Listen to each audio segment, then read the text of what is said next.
sort mercredi. Oui. Scarlett Johansson, elle qui sort le 25 avril, et qui sera à l'affiche d'un film ultra attendu qui s'appelle Avengers. Vous savez, c'est les licences Marvel. Et ce film a la particularité de mélanger aussi bien, il y aura et Shrek et Iron Man et tous les héros de Marvel. Ça va être le film d'action dont tout le monde parle dans un même film.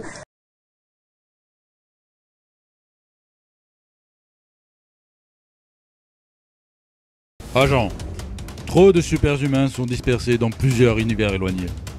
Une unité spéciale a été créée pour surveiller leurs moindres faits et gestes.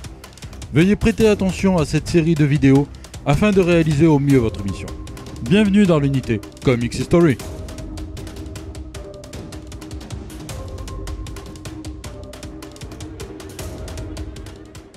Bienvenue dans Comics History. Le but de l'émission est simple, de plus en plus de films et séries sont adaptés de comics.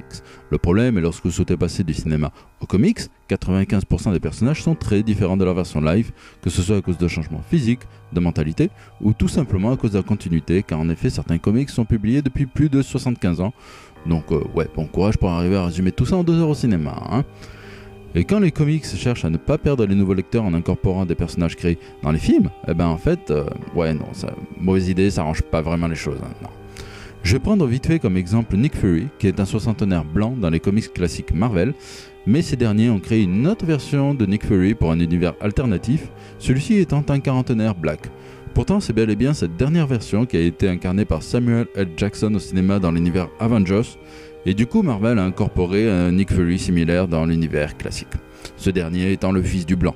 Oui, et tous les deux ont perdu le même œil. Oui, c'est normal, de père en fils, hein, voilà, logique, hein. Non, vous imaginez des choses, les comics sont pas du tout compliqués, vous inquiétez pas, non, pas du tout, non. Le but de l'émission est donc de vous aider dans cette transition difficile.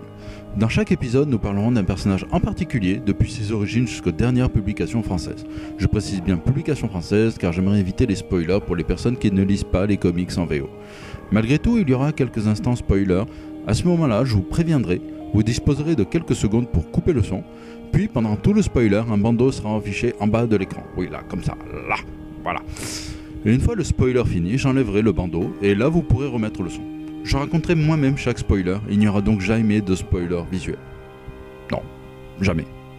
Non, jamais. Les premières émissions vont faire réception au principe de l'émission. En effet, avant de commencer à vous donner des détails sur chaque personnage, il est essentiel de revenir un peu sur les bases des différents univers comics, et nous allons donc commencer aujourd'hui par les différences entre les univers DC et Marvel. Oui, on va parler de Shrek. Ah putain, mais qu'est-ce qu'elle fout là encore celle-là? Et voilà pourquoi il y a besoin d'émissions comme ça. Beaucoup de gens mélangent souvent les héros des écuries Marvel et DC. Pourquoi vous ne verrez jamais Wolverine dans la Justice League ou Superman dans les Avengers? Tout simplement car ils viennent de maisons d'édition adverses. Pour vous faire comprendre plus facilement, vous avez autant de chances de voir Superman dans les Avengers que d'arriver à commander un Big Mac et des potatoes à Quick. Un petit instant, excusez-moi, on me fait signe dans l'oreillette que... oui, apparemment c'est confirmé, Quick est mort, donc on va plutôt prendre comme exemple, allez, Burger King, hein, ça marche aussi, hein, voilà, vous avez 0 chance de le trouver aussi, hein, voilà. Ou encore, aussi impossible que de trouver un produit Carrefour à Auchan. Si quelqu'un arrive à me trouver ça, hein, sans aucune tricherie, hein, ok, je m'y engage formellement, je me ferai le tour de mon quartier à poil, vraiment. Bref, les éditions Marvel et DC sont en compétition depuis plus de 50 ans maintenant et leurs univers se sont croisés que très rarement et resteront bel et bien a priori indépendants l'un de l'autre. Sauf si un certain Mickey décide de racheter DC, évidemment. Parlons un petit peu d'histoire. Oui, je sais, l'histoire ça pue, c'est pas motivant, mais bon, là c'est l'histoire du comics, c'est un peu plus motivant, non, hein? Bon, à sa création en 1934, DC s'appelait National Allied Publications. En 1937, suite à des problèmes financiers, de nouveaux collaborateurs se joignent à l'aventure et changent le nom en DC, et lancent le magazine Detective Comics. D'ailleurs, comme vous pouvez le voir, le nom DC vient en fait des initiales du magazine Detective Comics.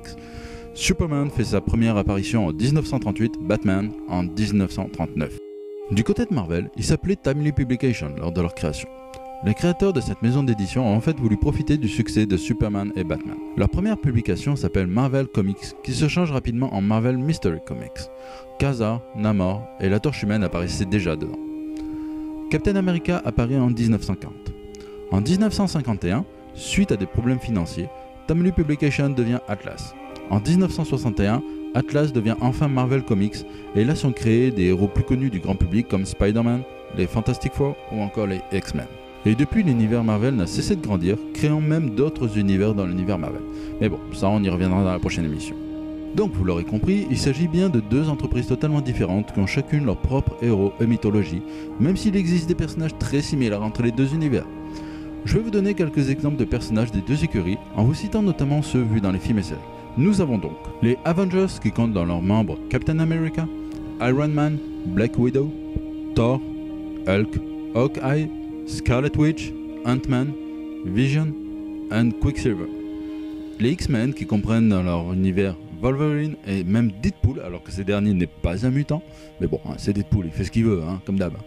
Fantastic Four, Ghost Rider, Punisher, Spider-Man, Guardian of the Galaxy, Elektra, Man-Thing, Black Panther, Blade, Nick Fury, Conan, Kick-Ass et Howard the Duck. Au passage, je vais vous citer quelques héros Marvel dont vous allez prochainement faire la connaissance. Doctor Strange, Captain Marvel, Nova. Je vais m'arrêter un petit instant sur les Defenders. La version live de ce comic sera très différente du qui a eu plusieurs compositions, mais la plus récurrente comprenait Hulk, Doctor Strange, Silver Surfer et Namor. L'adaptation sera diffusée sur Netflix et comprendra Daredevil, Jessica Jones, Luke Cage et Iron Fist. On va finir le côté Marvel avec les Inhumans, dont vous pouvez déjà avoir un petit aperçu dans la saison 2 de la série Agent of S.H.I.E.L.D. Du côté de DC, nous avons la Justice League qui comprend comme membres Batman, Superman, Wonder Woman, Flash, Green Lantern, Aquaman, Cyborg, Green Arrow, Martian Manhunter, Jonah Hex, Hellblazer, que vous connaissez plus sous le nom de Constantine, Steel, Supergirl, Teen Titans, Watchmen. Et quelques héros dont vous allez prochainement faire la connaissance, Suicide Squad, Shazam.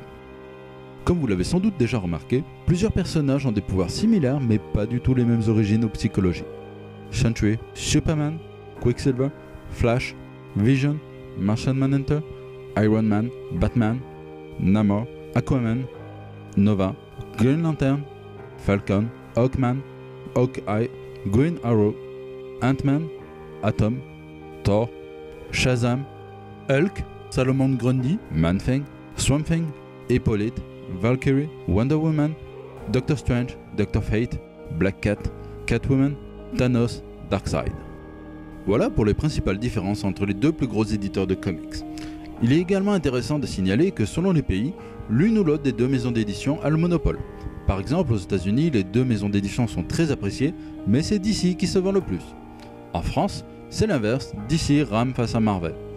Il est également intéressant de signaler qu'au cinéma, c'est Marvel qui fait de très bons scores, pour l'instant, alors qu'à la télé, tant au niveau des séries live que des animés, c'est DC qui est le leader.